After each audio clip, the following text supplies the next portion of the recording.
JEE advance లో సంచలన ఫలితాలతో మరోసారి తన ఆధిపత్యాన్ని చాటింది Sri Chaitanya. South India number 1 గా ఆల్ ఇండియా ఓపెన్ కేటగిరీలో 4, 9, 10 ర్యాంకులతో ముందంజలో శ్రీ చైతన్య.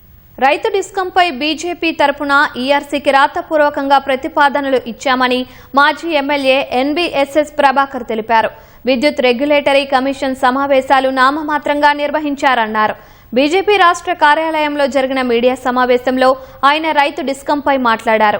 విద్యుత్ ఉపయోగానికి సంబంధించి సరైన లెక్కలు లేవని, విద్యుత్ కొనుగోలు ఒప్పందం మీద బీఆర్ఎస్, కాంగ్రెస్ ఒకరిపై ఒకరు ఆరోపణలు చేసుకున్నాయన్నారు.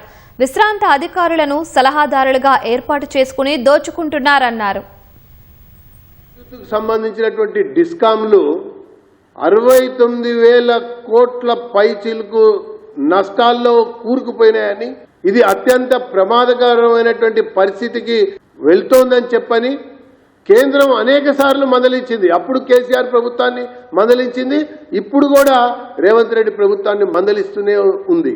నష్టానికి అప్పటి బీఆర్ఎస్ బాధ్యత వహించాలి, ఇప్పుడు కాంగ్రెస్ ప్రభుత్వం కూడా బాధ్యత వహించాలని చెప్పని భారతీయ జనతా పార్టీ డిమాండ్ చేస్తూ ఉన్నది.